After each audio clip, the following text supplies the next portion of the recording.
اعوذ باللہ من الشیطان الرجیم بسم اللہ الرحمن الرحیم سورۃ الفاتحہ مکیہ بسم اللہ الرحمن الرحیم الحمد للہ رب العالمین الرحمن الرحیم مالک یوم الدین ایاک نعبد و ایاک نستعین صدق اللہ العظیم۔ شروع اللہ کے نام سے جو بڑا مہربان نہایت رحم کرنے والا ہے۔ الحمدللہ رب العالمین، تمام کی تمام تعریفیں اللہ تعالیٰ کے لیے ہیں جو تمام جہانوں کا رب ہے۔ الرحمن الرحیم، بڑا مہربان نہایت رحم کرنے والا ہے۔ مالک یوم الدین، روز جزا کا مالک ہے۔ ایاک نعبد و ایاک نستعین، اے اللہ ہم تیری ہی عبادت کرتے ہیں اور تجھ ہی سے مدد کرتے ہیں۔ ہمارا ترجمہ و تفسیر چل رہا ہے الحمدللہ قرآن پاک کا، اللہ تعالیٰ کے فضل و کرم سے۔ یہ ہمارے لیے بڑی سعادت کی بات ہے۔ سورۃ فاتحہ، اس کے بہت سے نام ہیں، بہت سے نام۔ اس کو کافیہ بھی کہتے ہیں، شافیہ بھی کہتے ہیں، ام الکتاب بھی کہتے ہیں، اساس بھی کہتے ہیں، کہ پورے قرآن پاک کا یہ مقدمہ ہے، پھر پورا قرآن پاک اس کی تفسیر ہے۔ اس میں بسم اللہ الرحمن الرحیم میں جو ہم نے پچھلے درس میں پڑھا تھا الرحمن الرحیم، رحمان یہ خاص ہے اللہ تعالیٰ کے نام کے ساتھ، اور یہ ساری کائنات کے لیے عام ہے، چاہے کوئی مشرک ہے، کافر ہے، مسلمان ہے، اس پہ ہم نے بات کی تھی۔ اور رحیم خاص ہے، یہ آخرت میں جو اللہ تعالیٰ کے خاص فرما بردار بندے ہوں گے، اللہ تعالیٰ ان کو جو ہے وہ خاص رحم اور جنت جو ہے اور اپنے نعمتوں سے نوازیں گے، اس کے لیے رحیم کا لفظ استعمال ہے۔ الرحمن الرحیم، آپ نے دیکھا ہوگا اللہ تعالیٰ کے صفاتی نام ہیں، رحمان بھی اور رحیم، اور بھی بہت سے صفاتی نام۔ علامہ سیوطی رحمہ اللہ تعالیٰ نے 99,000 لکھے ہیں کہ اللہ تعالیٰ کے صفاتی نام 99,000 ہیں، اور قرآن پاک کے شروع میں بھی دیکھا ہوگا 99 نام لکھے ہوتے ہیں، رسول اللہ صلی اللہ علیہ وسلم کے بھی اور اللہ تعالیٰ کے بھی۔ بہت سے لوگ دیکھا ہوگا آپ نے، پہلے بخاری اور مسلم کی روایت سن لیں، رسول اللہ صلی اللہ علیہ وسلم نے فرمایا کہ اللہ تعالیٰ کے پسندیدہ نام 2 ہیں، عبداللہ اور عبد الرحمن۔ یہ اللہ تعالیٰ کے پسندیدہ نام، عبداللہ اور عبد الرحمن، یہ صحیحین کی روایت ہے، متفق علیہ، بخاری اور مسلم کی۔ آپ نے دیکھا ہوگا بہت سے لوگ رکھ لیتے ہیں عبد الرحمن، عبد القیوم، عبد الرحیم، اور بھی بہت سے نام۔ خالی رحمان کہنا یا خالی قیوم کہنا یا خالی رحیم کہنا یا خالی عبد البصیر ہے بصیر کہنا، خالی بصیر، تو یہ گناہ ہے۔ یہ تو اللہ تعالیٰ کا صفاتی نام ہے۔ بندے کا نام اس کو عبد کے ساتھ پکارنا چاہیے۔ جب بندے کا نام لیں تو پورا نام لیں، نام وہ رکھیں تو جو سارے لوگ عرف میں بھی اس کو وہی اسی نام سے پکاریں۔ قرآن پاک میں بھی اس کی بڑی ممانت آئی ہے، وَلَا تَنَابَزُوا بِالْأَلْقَابِ، کہ برے لقبوں سے، برے الفاظ سے، برے ناموں سے نہ پکاریں۔ تو یہ غلط ہے اللہ تعالیٰ کی صفاتی نام کو بندے کا نام دے دینا۔ تو اس سے یہ بات سمجھ میں آ گئی کہ جب بھی ہم اپنے بیٹے کا، بچے کا نام رکھیں تو کوشش کریں عبد الرحمن، عبداللہ، یہ خاص نام ہے، اور رسول اللہ صلی اللہ علیہ وسلم کی بہت سی روایات ہیں، ترمذی شریف کی روایات میں بھی ہیں، حسن و حسین نام بھی خاص ہے، اس سے پہلے کہیں نہیں رکھے گئے تھے تاریخ میں۔ تو اور بھی بہت سے نام، لیکن اللہ تعالیٰ کے پسندیدہ نام عبداللہ اور عبد الرحمن۔ تو جب بھی نام رکھیں تو بچے کا نام پورا لیں، آدھا نام لے کے اس کو پکارنا یہ جائز نہیں۔ الرحمن الرحیم کی یہ ساری تفسیر ہے۔ الحمدللہ، تمام کی تمام تعریفیں اللہ تعالیٰ کے لیے۔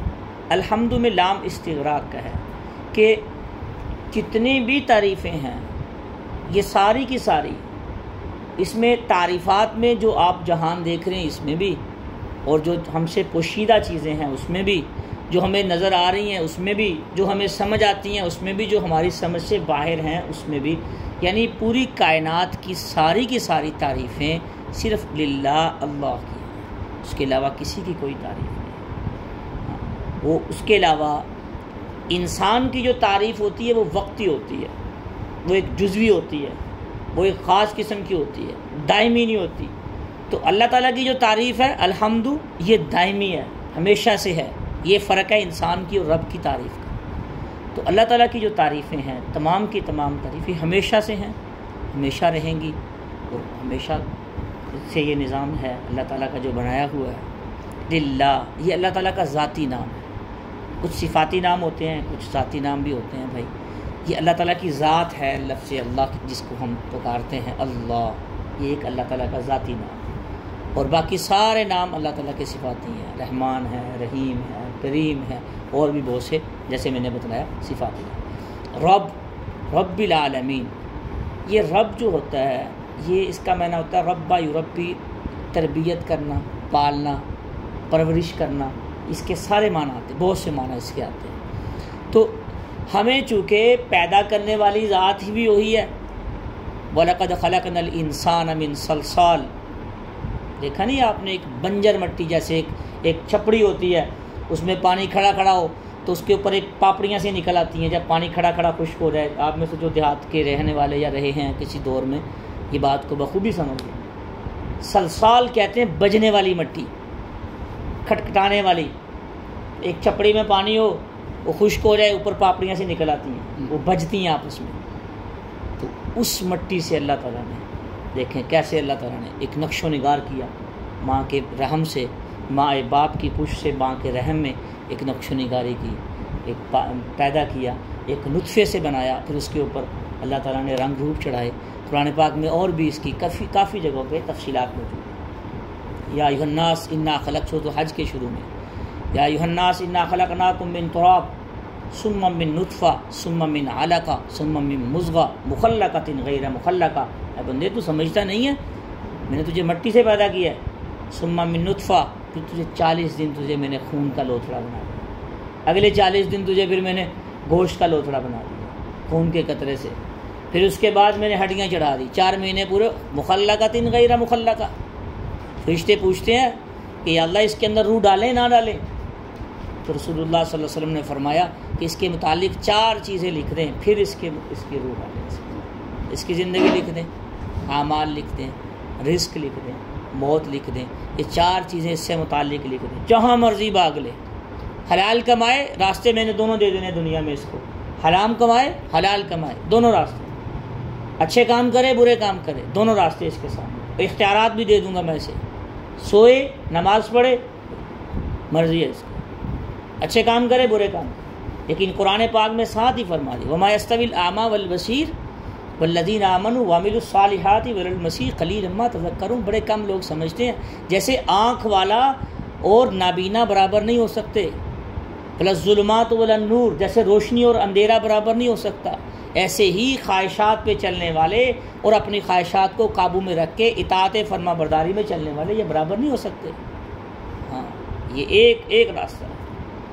بہت سے لوگ ہیں وہ خالی امیدیں باندھ کے بیٹھے رہتے ہیں، کرتے کچھ بھی نہیں۔ الکیس من دان نفسہ وعمل لما بعد الموت والعاجز من اتبع هواه وتمنى على الله كما قال علیہ السلام۔ رسول اللہ صلی اللہ علیہ وسلم نے فرمایا عقل مند بندہ کون سا ہے؟ عقل مند یہ تھوڑی ہے کہ بندہ بیٹھا کچھ کرے بھی نہ، مرضی کی زندگی گزارے اور کہے جی اللہ بڑا مہربان ہے بخش دے گا۔ اس کی نفی اللہ کے نبی صلی اللہ علیہ وسلم نے فرمائی ہے۔ اللہ کے نبی سے زیادہ کون جانتا تھا اللہ مہربان ہے؟ صحابہ سے زیادہ کون جانتا تھا اللہ مہربان ہے؟ لیکن صحابہ نے ساری زندگی نماز چھوڑی، ساری زندگی حلال حرام میں فرق کیا کہ نہیں کیا؟ شریعت کے پابند رہ کے۔ تو پتہ چلا دوستو، اگر ہم اطاعت اور فرما برداری میں، رب کی اطاعت اور فرما برداری میں ایک بندہ اگر زندگی گزارتا ہے اور ایک بندہ اپنی مرضی سے زندگی گزارتا ہے، تو قرآن کہتا ہے یہ برابر نہیں ہے، تو یہ نہ برابر سمجھیں، یہ خوش فہمی میں شکار ہیں، بیچارے شیطان کے چکروں میں آئے ہوئے ہیں، خوش فہمی کا شکار ہے جی، وہ اللہ بڑا مہربان ہے سارا نو بخش نہ سانو بھی بخش دے گا، امت محمدیہ کی سفارش ہے۔ واقعی اللہ مہربان ہے، لیکن پھر اس کا مطلب کیا ہوا کہ قرآن میں اللہ پاک فرما رہے ہیں نماز پڑھنے والے اور بے نمازی یہ جنت اور جہنم کا جو کنسیپٹ ہے، پھر یہ کہاں جائے گا؟ یہ کہاں جائے گا؟ تو پتہ چلا میرے دوستو کچھ کرنا پڑے گا دنیا میں. یہ اللہ نے زرخیز مٹی بنائی ہے ہمارے لیے، پیدا کی ہے. رب العالمین، وہ تمام جہان کا رب ہے، ایک جہان کا نہیں بلکہ تمام جہان کا رب. سورۃ فاتحہ کے 3 حصے ہیں، پہلے یہ بات سمجھ لیں پھر ہم آگے چلتے ہیں. پہلے حصے میں 3 آیات ہیں جس میں حمد و ثنا ہے اللہ تعالیٰ کی، پہلی 3 آیات. چوتھی آیت میں اللہ تعالیٰ نے اللہ اور بندے اور رب کا عہد و پیمان ہے، اور آخری 3 آیات میں دعا ہے. بندہ اللہ سے دعا کر رہا ہے، اے اللہ مجھے سیدھے راستے پہ چلانا، مجھے یہود و نصارہ سے بچانا، غیر المغضوب علیہم الضالین سے بچانا، یا اللہ مجھے گمراہ ہونے سے بچانا. اللہ کی ذات بچاتی ہے نا انسان کو. تو رب العالمین، حضرت ابو سعید خدری رضی اللہ تعالیٰ عنہ کہتے ہیں، فرماتے ہیں کہ عالم 40,000 ہے. تفسیر قرطبی میں آپ کو اس کی تفسیر مل جائے گی، کیونکہ میری عادت ہے شروع سے اللہ تعالیٰ نے بنائی ہے کہ جو بات بھی کرنی ہے باحوالہ. تفسیر قرطبی جلد 1 صفحہ 138 پہ اس کی پوری تفصیل موجود ہے. 40,000 عالم. تفسیر کبیر دیکھیں، حضرت مقاتل رحمہ اللہ تعالیٰ فرماتے ہیں کہ 80,000 عالم ہے. تفسیر کبیر امام رازی رحمہ اللہ کی ایک تفسیر ہے، جلد 1 صفحہ 228 پہ اس کی بھی تفصیل موجود ہے. امام رازی رحمہ اللہ نے اصل میں فرمایا کہ عالم کی کوئی انتہا نہیں ہے، کوئی حد نہیں ہے، لا متناہی ہے. کتنے ہیں اللہ تعالیٰ جانتے ہیں. اصل بات بھی یہی ہے، راج قول بھی یہی ہے. یہ تو ایک جہان اور ایک کہکشاں ہے جس کے اندر چاند ہے، ستارے ہیں، سورج ہے، اور یہ اللہ نے ایک نظام بنایا، انسان ہے، 7 سیارے ہیں اس کے اندر. یہ تو ایک جہان ہے. جب انسان رب العالمین کہے، الحمدللہ رب العالمین، ایک بندہ یہ پڑھے تو اس کے ذہن میں یہ بات ہونی چاہیے، الحمد، تمام تعریفیں یا اللہ میں جن کو جانتا ہوں، جو تیری صفات ہیں، یا نہیں جانتا، میری عقل میں ہیں یا نہیں ہے، میری سمجھ میں ہیں یا نہیں، ساری تعریفیں تیری ہمیشہ کے لیے، ہمیشہ سے ہیں، ہمیشہ رہیں. رب العالمین، یا اللہ تو میرا رب ہے، تو نے مجھے پیدا کیا ہے، تو میرا خالق، مالک، رازق، سب کچھ تو ہے. عالمین، تمام عالموں کا رب. ایک بندہ اگر نماز پڑھتا ہے نا اللہ کے سامنے، اللہ اکبر، الحمدللہ رب العالمین الرحمن الرحیم، ایک یہ نماز پڑھ رہا ہے، ایک نماز پڑھ رہا ہے اس کے ترجمے اور مفہوم کو سامنے رکھ کے کہ میں کیا کہہ رہا ہوں اللہ تعالیٰ سے. اس کی نماز میں اور جو ترجمے اور مفہوم کو سامنے رکھ کے پڑھا ہے نا بھائی، اس کی نماز میں آسمان زمین کا فرق ہے، ثواب میں بھی اور فائدے میں بھی. ہم کہتے ہیں زندگی میں ان الصلاۃ تنہی عن الفحشاء والمنکر، نماز تو بے حیائی اور برے کاموں سے روکتی ہے. ہماری نماز ہمیں چوری اور ڈاکے اور جھوٹ اور غیبت اور بہتان اور زنا کاریوں سے نہیں روک رہی. معاشرہ ویسے کا ویسا ہی ہے. اس کی کیا وجہ ہے؟ کبھی سوچا ہے؟ ہم نے نماز پڑھی ہی نہیں ہے. وہ جو نماز روکتی ہے نا، تنہائی اور برائی سے روکتی ہے، وہ ہم نے وہ کبھی نماز پڑھی نہیں، ہمیں پتہ ہی نہیں ہے. ہم نے تو ایک عادت بنائی ہوئی ہے عبادت کی. ٹائم ہوا، دیکھا نماز کا ٹائم ہو گیا، جا کے اللہ اکبر نیت باندھی. اللہ سے کیا کہہ رہے ہیں؟ مناجات، کیا بات چل رہی ہے اللہ تعالیٰ سے، اللہ تعالیٰ ہم سے کیا فرما رہے ہیں، ہمیں خود پتہ نہیں. سورۃ فاتحہ کا ترجمہ یاد کریں بھائی، اور جو اللہ سے کہیں، کم سے کم پورے قرآن پاک کا ترجمہ زبانی نہیں یاد ہوتا تو کم از کم اتنا تو کر سکتے ہیں نا کہ سورۃ فاتحہ کا ترجمہ ہی یاد کر لیں. کم از کم اتنا تو ہم کر سکتے ہیں کہ نہیں کر سکتے؟ کم از کم اتنا کر لیں، سورۃ فاتحہ کا ترجمہ یاد کر لیں. اللہ سے کیا کہہ رہے ہیں، اللہ سے عبادت کا مطلب کیا ہے. پھر دیکھیں عبادت میں جان آتی کہ نہیں آتی. ہماری نماز سے ہمارا گھر بار ہر چیز سیدھی ہوتی کہ نہیں ہوتی. رب العالمین، تمام جہانوں کا الرحمن الرحیم، تو بڑا مہربان ہے، نہایت رحم کرنے والا ہے. گناہ گار ہے یا فرما بردار ہے، اپنی مرضی سے زندگی گزار رہا ہے یا رحمان کی مرضی سے زندگی گزار رہا ہے. بھائی راستے دو ہیں، ایک رحمان کا ہے، ایک شیطان کا ہے. پہلے پارے میں آ جائے گا اللہ تعالیٰ کا مکالمہ کیا ہوا تھا شیطان کے ساتھ. وَإِذْ قَالَ رَبُّكَ لِلْمَلَائِكَةِ إِنِّي جَاعِلٌ فِي الْأَرْضِ خَلِيفَةً، یہ جہاں سے پڑھیں گے نا ہم تو آپ تفصیلات وہاں آ جائیں گی انشاءاللہ. میں تھوڑا سا بتا دیتا ہوں کہ رحمان کیسا ہے، کیسا رہی. انسان کتنی نافرمانیاں کرتے ہیں. کبھی اس نے آنکھ چھینی کسی کی، کبھی دل دماغ چھینا ہے، دل کی حرکت کبھی بند کی ہے کہ یہ بندہ مجھے مانتا ہی نہیں. وہ تو ماننے والوں کو بھی 42 مذہب ہیں اس وقت پوری دنیا میں. 42. کوئی چاند ستاروں کی پوجا کر رہا ہے، کوئی مگر مچھ کی کر رہا ہے، کوئی آگ کی پوجا کر رہا ہے، کوئی بتوں کی پوجا کر رہا ہے. کسی نے کسی کو خدا، کسی نے سورج کو خدا بنایا ہوا ہے، سورج کی پوجا کرتے ہیں، کسی نے چاند کو خدا بنایا ہوا ہے، رنگ برنگے خدا بنائے، کوئی خدا کو مانتا ہی نہیں، کوئی خدا کی نہیں مانتا۔ اور ہم بڑے خوش قسمت ہیں، اللہ اللہ ربی لا شریک بھی شیئا، ہم یہ کہتے ہیں اللہ کی طرح کوئی شریک نہیں، ہمارا خدا تو ہی ہے۔ یقین کریں کبھی ہم نے اس پہ شکر ادا کیا اللہ تعالیٰ کا کہ اللہ تو نے ہمیں اپنا رب اپنی پوجا کرنے کے لیے پیدا کیا، ہم تیری عبادت کرتے ہیں۔ ساری کائنات کے پاس ساری ٹیکنالوجیاں ہوں، سارا کچھ ہو، ان کے پاس بڑی اچھی مینجمنٹ ہے، بڑا اچھا ان کے رولز ہیں، بڑے اچھے قواعد و ضوابط، گاڑیاں، ان کی مینجمنٹ، ان کی بینکنگ، ان کا سارا کچھ بہت اچھا ہے، لیکن اگر ان کے پاس اللہ اور اللہ کے رسول نہیں ہے، وہ سب سے بڑے یتیم اور مسکین ہوا ہے۔ یاد رکھنا میری بات، ہمارے پاس اللہ اور اللہ کے رسول ہیں نا، چاہے کچھ بھی نہیں ہے، سب سے بڑے امیر ہم لوگ۔ یہ پتہ چلے گا جب آنکھ بند ہوگی، یہ جہان سے جائیں گے، تب چلے گا۔ تو اس لیے اس پہ شکر ادا کریں، یہ کتنی بڑی نعمت اللہ تعالیٰ نے ہمیں عطا فرمائی ہے، اپنے رب ہونے کی جو پہچان، اپنی عبادت کی۔ لوگ 100 خدا بناتے ہیں، 100 خدا بدلتے ہیں، صبح و شام کو کوئی اور خدا ہوتا ہے، صبح کو کوئی اور خدا ہوتا ہے، نہ ان کا خدا سنتا ہے، نہ سمجھتا ہے، نہ ان کا کوئی مسئلہ۔ ان کے خدا بھی رب کے پیدا کرتا ہے، ہمارے خدا کے پیدا۔ وہ بڑا رحیم، الرحمن، بڑا رحمان، ساری کائنات پہ ہے، رحیم، وہ ہر چیز پہ قادر ہے۔ اور کیا آخرت میں اللہ تعالیٰ خاص جو بندے اللہ کے ماننے والے ہیں، ان کو خاص تحفے عطا فرمائے۔ سورہ رحمان کا ترجمہ پڑھ لیں اگر جنت کو سمجھنا ہے، وَجَنَ الْجَنَّةَ وَلِمَنْ خَافَ مَقَامَ رَبِّهِ جَنَّتَانِ، یہاں سے 2 جنتوں کا ذکر ہے۔ ایک جنت تو ہے عام بندوں کی، جو اپنی مرضی سے زندگی گزار کے جائیں گے تو اللہ جزا اور سزا بھگت کے جائیں گے، ان کے لیے عام جنت ہوگی۔ اس رکوع میں آپ کو ساری تفصیل سمجھ آ گئی۔ اور اگر خاص بندوں میں آنا ہے، شامل ہونا ہے، اولئک مع الذین انعم اللہ، جن پہ اللہ نے انعام کیا، من النبیین، صدیقین والشہداء والصالحین، صالحین میں ہم آ سکتے ہیں، ساری امت آ سکتی ہے۔ یہ تو اپنے نفس پہ کنٹرول کرنے کی بات ہے، لیکن یہ ہوتا بھی اللہ تعالیٰ کی اطاعت سے ہے، اپنی مرضی سے نہیں بندہ کر سکتا۔ نیکی سے کرنا اور گناہ سے بچنا، توفیق مانگنی چاہیے انسان کو اللہ تعالیٰ سے، ہر وقت اللہ سے توفیق مانگے، اپنے کیے پہ شکر کرے، اگر اچھا کام ہو گیا، برا کام ہو گیا اس پہ ندامت ہو گئی کہ بھئی یہ کام ٹھیک نہیں ہے، غلط کو غلط سمجھے، صحیح کو صحیح۔ بخاری شریف کی روایت ہے، مومن کی پہچان کیا ہے؟ رسول اللہ صلی اللہ علیہ وسلم سوال کیا، اللہ کے نبی نے فرمایا اس کا دل غمگین ہو جائے اگر اس سے کوئی برائی ہو جائے، دل بجھ جائے اس کا کہ نہیں یار یہ میں نے غلط کیا، اس کا من کہے نہیں یار یہ مجھ سے غلطی ہوئی، اور نیکی کرے تو اس کا دل خوش ہو جائے، نہیں یار یہ میں نے اللہ کی فرما برداری کی، یہ مومن کی پہچان۔ اور منافق کی پہچان کیا ہے؟ وہ مکھی کی طرح سمجھتا ہے گناہ کو، جیسے مکھی بیٹھ کے اڑ جاتی، وہ یار سارے ہی کرتے ہیں گناہ، اگر میں نے کر لیا تو کیا ہو، وہ ایسی باتیں کرتے ہیں، یہ سارے کام کرتے ہیں، اگر میں نے کر لیا تو کیا ہو۔ منافق اور مومن کی یہ مثال ہے۔ مالک یوم الدین، یہ آج کل دیکھیں آپ سیکولر اور جتنا طبقہ، کتنی دنیا جو ہے آخرت کا، روز جزا کا انکار کرتی ہے، دیکھتے نہیں ہیں بہت سے لوگ قبر کا انکار کرتے ہیں۔ مالک یوم الدین، قرآن پاک کے شروع میں اللہ نے فرمایا روز جزا کا مالک ہے، جس دن اللہ تعالیٰ نے ہمیں اٹھانا ہے۔ پھر اللہ تعالیٰ نے قرآن پاک میں بارہا بہت دفعہ ارشاد فرمایا، بہت دفعہ ارشاد۔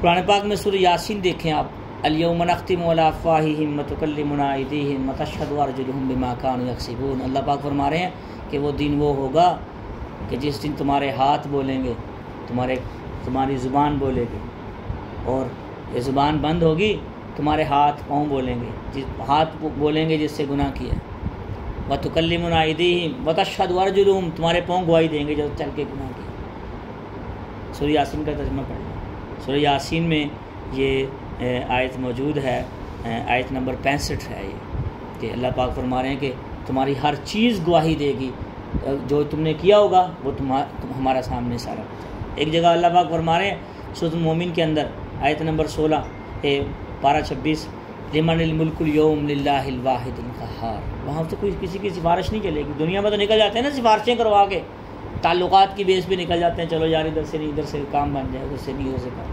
اللہ کے یہاں کسی کی سفارش نہیں چلتی، للہ الواحد القہار، وہ اکیلا روز جزا کا مالک ہے۔ آج کل تو ویسے اس کو سمجھنا مشکل ہی نہیں ہے، قبر کے عذاب و جزا اور سزا کو، عذاب قبر کو سمجھنا کوئی مشکل نہیں۔ اس کی مثال دیکھ لیں آپ، آج کل کے جدید مفسرین انہوں نے بھی لکھی ہے کہ آپ ایک چھوٹا سا میموری کارڈ دیکھ لیں، اس کے اندر بہت سی چیزیں اور اس کے اندر آ جاتی کہ نہیں آ جاتی، بہت سی بلڈنگیں اور بہت سے، اگر کوئی فلمیں کروائے گا تو بہت سارے فلمیں آ جائیں گی، اگر کوئی اچھی چیزیں کرے گا، نعتیں کرے گا یا کوئی تلاوتیں کرے گا یا قرآن پاک کی کرے گا یا اچھے پروگرام اس کے اندر کرے گا، کتنے پروگرام اس کے اندر آ جائیں گے، کتنی چیزیں اس کے اندر آ جائیں گی. وہ تو اتنا سا میموری کارڈ، یہ موبائل کتنا ہے ہمارا، اس کے اندر کیا کچھ نہیں آ جاتا. تو قبر تو پھر بھی 6 فٹ کی ہے، کیا کچھ نہیں ہو سکتا. رسول اللہ صلی اللہ علیہ وسلم کی بخاری شریف کی روایت ہے کہ قبر کو تم مٹی کا ڈھیر نہ سمجھو، یہ جنت کے باغات میں سے ایک باغ ہے، یہ جنت کے گڑھوں میں سے ایک گڑھا ہے. یہ کوئی عام چیز. ایک دفعہ اللہ کے نبی قبرستان میں تشریف لے گئے تو وہاں پہ دیکھا کہ 2 قبر والوں کو اونٹ بد کا تھوڑا سا ایسے ہلا، تو اللہ کے نبی نیچے تشریف لائے تو 2 شاخیں اللہ کے نبی نے توڑی درخت سے، دونوں کے اس پر لگا. نہ ان دونوں قبر والوں کو عذاب ہو رہا ہے، اللہ کے نبی فرما رہے ہیں، یہ بھی بخاری شریف کی روایت ہے، عذاب ہو رہا ہے. تو صحابہ نے عرض کیا رسول اللہ کیوں عذاب ہو رہا ہے، اس کی وجہ کیا ہے؟ اللہ کے نبی صلی اللہ علیہ وسلم نے فرمایا یہ تو غیبتیں کرتا تھا بھائی، چغلی و غیبت، دوسروں کی غیبتیں کرنا، نکتہ چینیاں کرنا، زبان بندی نہیں ہوتی دوسروں کے بارے میں. اور یہ پیشاب کے چھینٹوں سے نہیں بچتا تھا، دوسرے کو پیشاب کے چھینٹوں سے نہیں بچتا، ہلکا سمجھ لیتا تھا، ناپاک رہتا تھا، پاکی اور ناپاکی کا خیال نہیں رکھتا، اس وجہ سے ان کو عذاب ہو. پھر اللہ کے نبی صلی اللہ علیہ وسلم نے فرمایا کہ جب تک یہ شاخیں ہری رہیں گی ان کو اللہ تعالیٰ عذاب ٹال دیں گے. یہ وَإِن مِّن شَيْءٍ إِلَّا يُسَبِّحُ بِحَمْدِهِ، اللہ تعالیٰ کی ہر چیز تسبیح بیان کرتی ہے، کائنات کا ہر ذرہ اللہ کی تسبیح. قرآن میں آتا ہے وَإِن مِّن شَيْءٍ إِلَّا يُسَبِّحُ بِحَمْدِهِ، اللہ تعالیٰ کی ہر چیز تسبیح بیان کرتی ہے، حمد و ثنا بیان کر رہی ہے. تو یہ تسبیح بیان کرتی رہیں گی جب تک وہ بچے رہیں گے. اسی سے سنت لی ہے کہ قبرستان میں جائیں. آج کل تو پکی قبریں بنانی شروع کر دی ہیں، رسول اللہ صلی اللہ علیہ وسلم سختی سے منع کرتا ہے پکی قبریں بنانا. تو یہ مالک یوم الدین، روز جزا کا مالک ہے.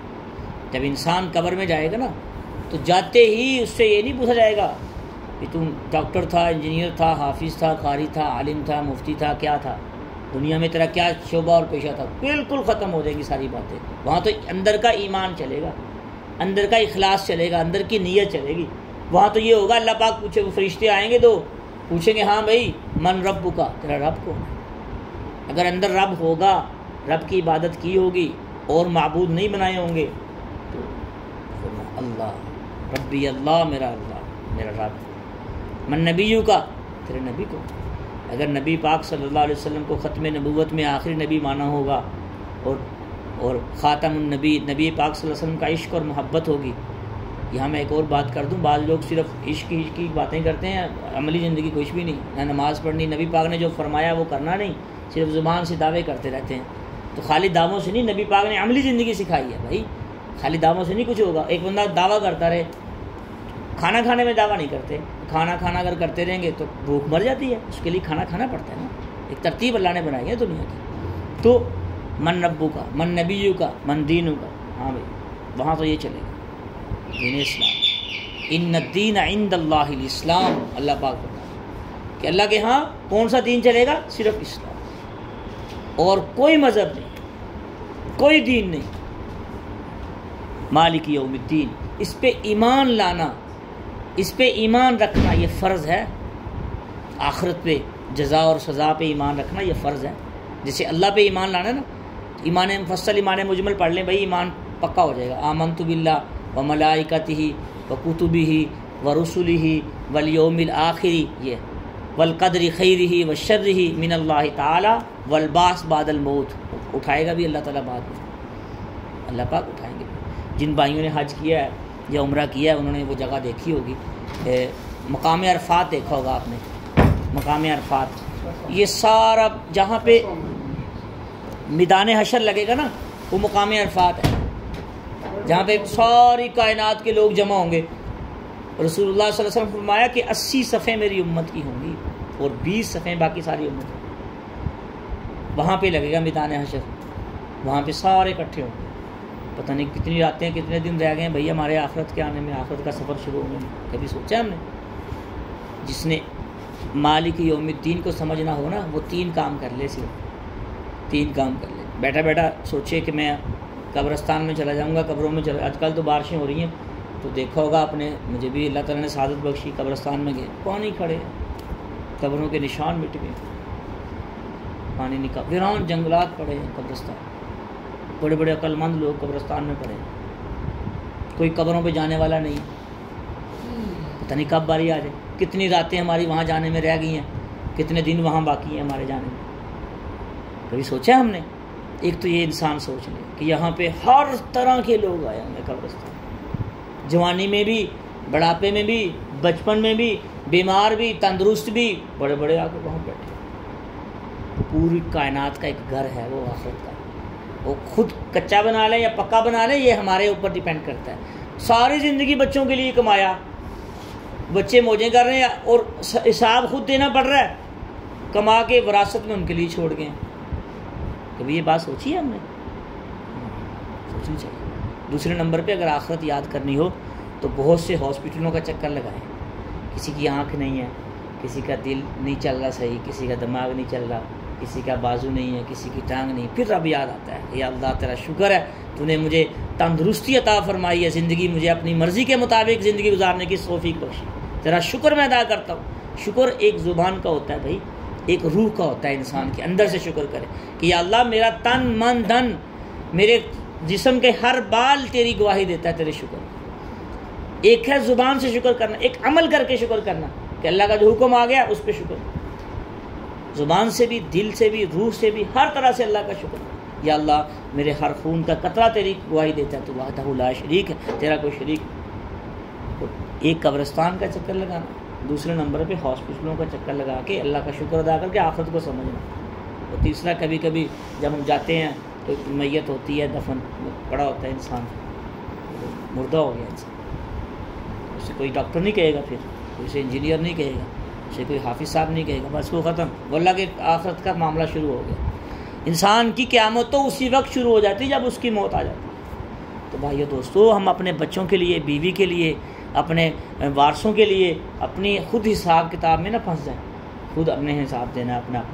تو کوشش کریں اپنی آخرت کو سامنے رکھ کے اپنے بیوی بچوں کے لیے ساز و سامان اتنا کریں جتنا ہم آخرت میں حساب اللہ کو دے سکتے ہیں. اور اگر ہو گئی ہے تو کسی عالم سے مشورہ کر کے تو اپنے آخرت کو سیدھا کر سکتے ہیں، اور لمبے چوڑے لین دین نہ کریں. یہ بڑا اس کا حصہ ہے. ایاک نعبد و ایاک نستعین، یہ بڑی اہم آیت ہے. پورے قرآن پاک کی یہ مرکزی آیت ہے.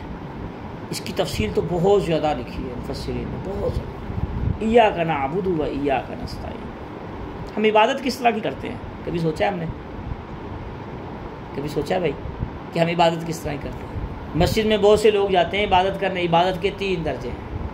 عبادت کرنے مسجد میں جاتے ہیں ہم نماز پڑھنے کے لیے، چلو بھائی نماز کا ٹائم ہو گیا، نماز پڑھتے ہیں جا کے. یار میرا کام فلاں پھنسا ہوا ہے، یا میں بیمار ہوں، یا مجھے اللہ میرا وہ کام ہی نکال دے گا، یا میری بیماری ٹھیک کر دے گا، چلو یار نماز پڑھو.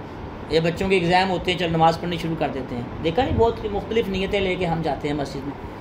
بہت سارے لوگ ایسے ہیں جو مسجد میں اپنے کام سامنے رکھ کے اللہ کی عبادت کرنے جاتے ہیں. میرا فلاں کام ہے، فلاں کام ہے، فلاں کام ہے، چلو یار نماز پڑھو کام ٹھیک ہو جائے گا. ہوتا ہے کہ نہیں ایسے؟ ایک بعض بندے تو وہ ہوتے ہیں صفوں میں جو نماز پڑھنے آئے ہوتے ہیں. بعض بندے وہ ہوتے ہیں کہ یار چلو جنت ہی مل جائے گی، آخرت سے بچ جائیں گے، تو چلتے ہیں اللہ کی عبادت کرتے ہیں. بعض بندے تو یہ دونوں عبادت کے چھوٹے درجے ہیں، بہت چھوٹے درجے. میں آپ کو عبادت کا اصل درجہ سمجھاتا ہوں. عبادت کا اصل درجہ کون؟ بعض بندے گھر سے نکلتے ہیں، رسول اللہ صلی اللہ علیہ وسلم نے ان کی تعریف فرمائی. ابو داؤد شریف کی روایت ہے کہ اگر گھر سے وضو کر کے نکلیں تو ایسے جیسے بیت اللہ کی طرف احرام باندھ کے بندہ جا رہا ہے مسجد کی طرف. جو بندہ گھر سے وضو کر کے نکلے نا، ایسے جیسے بیت اللہ کی طرف احرام باندھ کے مسجد کی طرف جا رہا ہے. یہ بندے کون سے ہیں جن کی تعریف قرآن میں بھی ہے، احادیث میں بھی ہے؟ رب کی عبادت رب کے لیے کرنا. دل میں ایک ہی چیز ہے کہ یار یہ کام تو ہوتے رہیں گے دنیا میں، صحت بھی مل جائے گی، بیوی بچوں کے معاملات بھی حل ہو جائیں گے، دکان مکان بھی چل جائے گا. علامہ اقبال نے اس پہ ایک شعر بھی بولا ہوا، شاید آپ نے سنا ہو، آپ نے سنا ہوگا. علامہ اقبال رحمہ اللہ فرمایا کرتے تھے کہ اے مومن تیرے سجدے تجھے کافر نہ کر دے کہیں، تو جھکتا کہیں اور ہے سوچتا کہیں اور. انسان رب کے سامنے جھک رہا ہوتا ہے اور سوچ مکان اور دکان کا رہا ہوتا ہے. کبھی سوچا انسان نے؟ تو بھائیو آج سے نیت کرے، ہم گھر سے نکلیں ہمارے سامنے صرف ایک اللہ کی ذات اور کچھ نہ ہو. ہم سجدہ کریں صرف اللہ کی ذات کو، رب کی عبادت رب کے لیے کرنا، نہ کہ رب کی عبادت اپنے دکان اور مکان کے لیے کرنا۔ احیاء العلوم میں امام غزالی رحمہ اللہ لکھا ہے، رابعہ بصریہ کی ایک مثال دی ہے ویسے سمجھانے کے لیے کہ بندوں کو آخرت کی بات سمجھ میں آ جائے۔ وہ کیا دی؟ ایک دفعہ بڑی تیزی سے جا رہی ہیں، ایک ہاتھ پہ آگ ہے، ایک ہاتھ پہ مٹی پانی ہے۔ وہ پوچھا رابعہ کہاں جا رہی ہوں اتنی تیزی سے؟ میں اس آگ سے اس جنت کو جلانے جا رہی ہوں جس کے شوق میں لوگ اعمال کرتے ہیں، اور اس پانی سے اس جہنم کو بجانے جا رہی ہوں جس کے خوف سے لوگ گناہ چھوڑتے ہیں۔ رب کو چھوڑ کے جنت اور جہنم کے چکر میں پڑا ہو، یہ تو مومن کی پہچان ہی نہیں ہے۔ 3 درجے اللہ کے نبی صلی اللہ علیہ وسلم نے کیا مانگا ہے ساری زندگی؟ آتی محمد الوسیلۃ والفضیلہ، قرب۔ تو ہمیں اللہ تعالیٰ، ہمیں جنت اور جہنم تو مل ہی جانی ہے، بنی ہمارے لیے ہے۔ ہمیں اللہ تعالیٰ سے اللہ تعالیٰ کا قرب مانگنا چاہیے کہ اللہ اپنا قرب نصیب فرما، اپنا قرب نصیب فرما۔ اور جنتوں میں سے بھی رسول اللہ صلی اللہ علیہ وسلم فرمایا جنت الفردوس مانگو، وہ بھی اللہ کے قریب ہے۔ تو میں یہ سمجھا رہا تھا بات کہ 3 طرح کے لوگ مسجد میں عبادت کرنے کے لیے آتے ہیں۔ اب ہم نے خود جج کرنا ہے کہ ہم کن لوگوں میں شامل ہوتے ہیں۔ بعض لوگ تو وہ آتے ہیں جن کو پیروں نے وظیفے دیے ہوتے ہیں، بھئی اللہ اللہ کریں آپ کی بیوی کا، بچوں کا، مکان کا، دکان کا، کوٹھی کا، فیکٹری کا مسئلہ حل ہو جائے گا، نماز پڑھیں۔ یہ اچھا ہے، رب سجدہ تو رب کو ہی کرتے ہیں نا، لیکن یہ درجہ وہ نہیں ہے جس درجے پہ ہم چلانا چاہ رہے ہیں، لانا چاہ رہے ہیں۔ یہ درجہ چھوٹا ہے کہ اپنے مقصدوں کو سامنے رکھ کے اللہ کی عبادت کرنا، یہ ملاوٹ ہے ساری۔ اور بعض دوسرا درجے کے لوگ ہیں وہ جنت کے لیے جاتے ہیں، چلو یار اللہ جنت دے دے گا، اللہ نے بھی ترغیب دی ہے قرآن پاک میں۔ تیسرا جو مقربین کا ہے نا درجہ، وہ اللہ کی عبادت اللہ کے لیے کرنا، یا اللہ مجھے اپنا قرب نصیب فرما، پھر آخرت میں تو مجھے جہاں مرضی رکھ دے لیکن اپنا قرب نصیب فرما دے۔ میری بات سمجھ پائے بھائی؟ تو آج سے نیت کریں ہم ایاک نعبد، یا اللہ ہم تیری ہی عبادت کرتے ہیں۔ جب یہاں پہ نعبد ایاک آپ گرامر کے اعتبار سے دیکھیں تو نعبد ایاک بنتا ہے، لیکن ایاک نعبد کہ تیری ہی، یا اللہ تیری ہی عبادت کرتے ہیں، تیرے سوا کسی کی عبادت ہے۔ اب زبان سے ہم اقرار کر رہے ہیں یا اللہ تیری ہی عبادت کرتے ہیں، لیکن اب عمل دیکھ لیں۔ اب اگر میں اس پہ تفصیل کروں گا آدھا گھنٹہ کم سے کم چاہیے، کم سے کم آدھا گھنٹہ۔ معاشرت کے اعتبار سے اگر ہم چلیں نا کہ ہم نے کتنے رب معبود بنائے ہوئے ہیں اپنے دل میں، تو ہم آنکھیں کھل جائیں ہماری۔ ہم تو صرف ان کو مشرک سمجھتے ہیں جو ہمارے پڑوس میں بت سامنے رکھ کے عبادت کرتے ہیں، ہم تو انہی کو مشرک سمجھتے ہیں نا۔ ہم نے کبھی اپنا حال دیکھا نہیں، ہمارے دل میں کتنے بت اور مشرک بنا کے ہم شرک، اور کتنے خدا اور معبود بنا کے بیٹھے ہیں۔ ایاک نعبد یہ بہت مرکزی آیت ہے، پورے قرآن پاک کا مرکز ہے۔ وایاک نستعین تو بعد میں آئے گا۔ تو میرے بھائیو دوستو، کوشش کریں عبادت کے اللہ کے لیے ہر کام اللہ کے لیے کریں، اللہ تعالیٰ کی رضا کے لیے کریں۔ جو لوگ یہ لمبے لمبے وظیفے پڑھتے ہیں کہ میرا وہ فلاں مسئلہ اٹکا ہوا ہے، فلاں مسئلہ، اگر وہ نیت اللہ کی رضا کر لیں تو مسئلے بھی حل ہو جائے سارے۔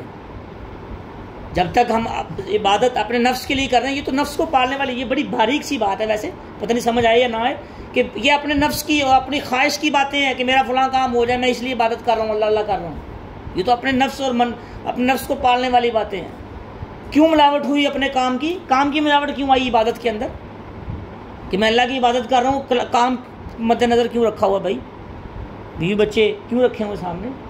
نام اللہ کا لے رہے ہیں اور مقصد پیچھے اور ہے۔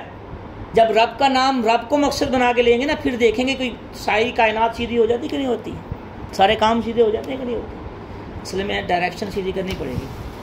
جب تک ہم اپنی ڈائریکشن سیدھی نہیں کریں گے، اپنی الائنمنٹ سیدھی نہیں کریں گے، اس وقت تک ہماری عبادات میں وہ مزہ اور وہ روح نہیں آئے گی، وہ فائدہ نہیں پہنچے گا جب جو فائدہ مقصود ہے۔ تو عبادت 3 طرح کی ہوتی ہے۔ ایک تو یہ کہ بندہ خود اللہ اللہ کرے، اللہ اور اللہ کے، اور سچے دل سے کرے، اور اس کے لیے 5 درجے ہیں: نماز، ارکان اسلام، روزہ، حج، زکوٰۃ، یہ 5 درجے ہیں۔ کلمہ تو ویسے پڑھا ہوا ہے نا سب نے، کلمہ پڑھ لیا، پھر نماز پڑھنی، روزہ رکھنا ہے۔ بہت سے لوگ رمضان میں آتے ہیں، ساڑھے روزے تسی رکھ دو، یہ کہاں کی شریعت ہے؟ کہاں سے نکالا یہ مسئلہ بھائی؟ اب ہمارے پہ بات کریں تو بڑا لمبا ہوتا ہے، یہ جائز نہیں ہے، میں تھوڑا کر کے بتا دیتا ہوں۔ کہ ساڑھے روزے تسی رکھ دو، علماء کے پاس جاتے ہیں یا مولویوں کے پاس جاتے ہیں یا کسی غریب کو کہتے ہیں اپنے جو گھر میں کام کرنے والا ہوتا ہے یہ میرے روزے تو آپ رکھ دو. ایک بندہ اپنے روزے رکھے گا یا آپ کے روزے رکھے گا، وہ کیسے ہو سکتا ہے کہ فرض عبادت کا کوئی متبادل نہیں، خود کرنی پڑے گی جب تک سانس میں سانس ہے. میری بات سمجھ آ گئی بھائی؟ کوئی بندہ دوسرے کے روزے نہیں رکھ سکتا. وہ تو لکھا ہے شیخ فانی جس کو موت اور حیات کی کشمکش میں ہو 80-90 سال اور ڈاکٹروں نے جواب دے دیا ہو، پھر آتا ہے کہ اگر فوت ہو جائے اس حالت میں پھر اس کی روزے کسی کو اس کا کفارہ ہے، تو روزے کا بدلہ روزہ کسی کو رکھوا دینا اپنے روزے کو بدلہ، ایسے نہیں ہوتا. ایسے یہ عبادت تھوڑی ہے، مذاق تھوڑی ہے.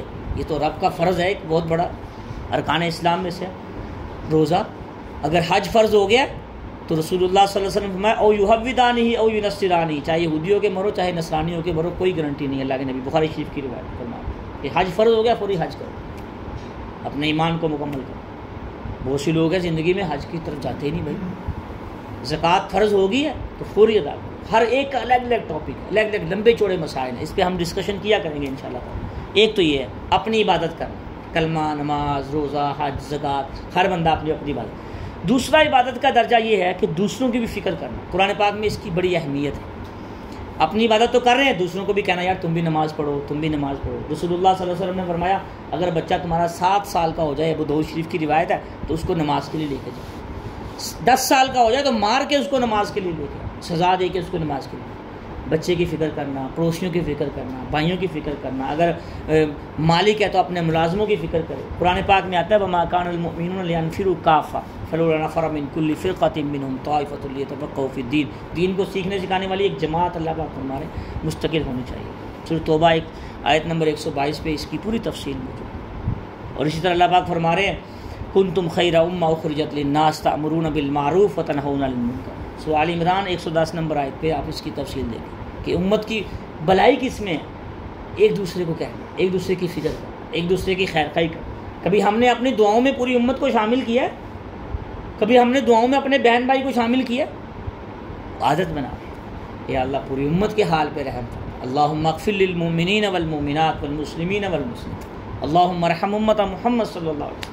اور کوشش کرے جب بھی دعا کرے پوری نبی پاک کی پوری امت کو اس کے اندر شامل کرے، ساری امت کو اس کے اندر لے کے چلے. فکر کرے، سب پورے معاشرے کی فکر کرے. ہماری فکر اب ایک محلے تک ہو یا ایک گھر تک ہو، یہ فکر محدود ہے. انبیاء والی بڑی فکر ہے. دوسری جگہ اللہ پاک فرما رہے ہیں وَلْتَكُن مِّنكُمْ أُمَّةٌ يَدْعُونَ إِلَى الْخَيْرِ يَأْمُرُونَ بِالْمَعْرُوفِ وَيَنْهَوْنَ عَنِ الْمُنكَرِ. آیت نمبر 104 آل عمران میں. اور لقمان علیہ السلام دیکھ لیں اپنے بچے کو جو 10 نصیحتیں فرمائی، یا بنی اقیم الصلاۃ، اے بیٹا نماز قائم کرو. تو لقمان دیکھیں آیت نمبر 17 دیکھ لیں، پوری تفصیل آپ کو ساری سورہ لقمان میں مل جائیں گی ساری نصیحتیں. تو آج کے درس کا خلاصہ یہ نکلا کہ ایاک نعبد و ایاک نستعین پہ تھوڑی سی بات ہم اگلے درس میں کریں گے.